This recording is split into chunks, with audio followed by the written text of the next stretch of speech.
தேவனுக்கே மகிமை உண்டாவதாக. சந்தோஷப்படுத்துபவர். எரேமியா 31:13 அவர்களை தேற்றி அவர்கள் சஞ்சலம் நீங்க அவர்களை சந்தோஷப்படுத்துவேன். சஞ்சல நேரத்திலும் ஆறுதல் தந்து சந்தோஷப்படுத்துபவர் ஆண்டவர் ஒருவரே. அவர் நம்முடைய சஞ்சலங்களையெல்லாம் மாற்றி நம்மை தேற்றி சந்தோஷப்படுத்துவார். பிரியரே, யாக்கோபின் வாழ்க்கையை பாருங்கள்.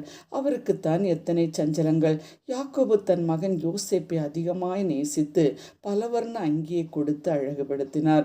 அவர் மிகவும் நேசித்த யோசேப்பு அவரை விட்டு பிரிக்கப்பட்டார். சகோதரர்கள் மீதியானியர்களிடம் விற்று போட்டு பலவர்ண அங்கியை உரிந்து கொண்டனர். ஒரு வெள்ளாட்டு கடாவை அடித்து அவரது பலவர்ண அங்கியிலே அதன் இரத்தத்தை தோய்த்து தன் தகப்பனிடத்தில் அனுப்பி, இது உம்முடைய குமாரன் அங்கியோ அல்லவோ பாரும் என்று சொல்ல, பாவம் யாக்கோபுடைய உள்ளம் எவ்வளவு சஞ்சலப்பட்டிருக்கும். ஐயோ, என் மகன் துஷ்ட மிருகத்தினால் பீறி போடப்பட்டு விட்டானே என்று அவர் எவ்வளவாய் துடித்திருப்பார். ஒரு நாள் யோசேப்பு தன் தகப்பனாகிய யாக்கோபை அழைத்து கொண்டு வந்து பார்வோனுக்கு முன்பாக நிறுத்தினான். அப்போது பார்வோன் யாக்கோபை பார்த்து, உமது வயது என்ன என்று கேட்டான். அதற்கு யாக்கோபு, நான் பரதேசியாய் சஞ்சரித்த நாட்கள் 130 வருஷம்.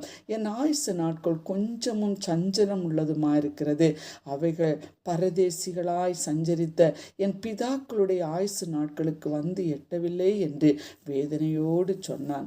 ஆண்டவர் அவன் சஞ்சலத்தை மாற்றி ஆறுதல் செய்தார். துஷ்ட மிருகம் பட்சித்து போட்டது என்று கூறிய தன் மகனை பார்வோனுடைய அரண்மனையிலே ராஜ பிரதானியாக கண்டார். தன் முதிர் வயதில் தன்னை ஆதரித்து அன்பு பாராட்ட அந்த மகனை போதுமானவனாக காணப்பட்டான். ஆண்டவர் யாக்கோபின் சஞ்சலத்தை மகிழ்ச்சியாய் சந்தோஷமாய் மாற பண்ணினார். ஸ்திரீனிடத்தில் பிறந்தவன் கர்த்தர் மேல் நம்பிக்கை இல்லாமல் இருந்தால் அவன் சஞ்சலம் நிறைந்தவனாகவே காணப்படுவான் என்று யோபு கூறுகிறார். நம்மோடு ஆறுதலின் தேவன் இருக்கிறபடியால் சஞ்சலம் தவிப்பும் ஓடி போகும். நாம் ஒன்றுக்கும் கலங்காமல் நம்முடைய பாரங்களை எல்லாம் கர்த்தர் மேல் வைத்து விடுவோம். அவரே நம்மை கலக்கங்களை நீக்குவார். இந்த புதிய மாதத்திலே புதிய கிருபை, புதிய அபிஷேகம், புதிய நம்பிக்கையை தந்து தேற்றி சஞ்சலங்களை நீக்கி சந்தோஷப்படுத்துவார். ஒப்பு கொடுப்போமா?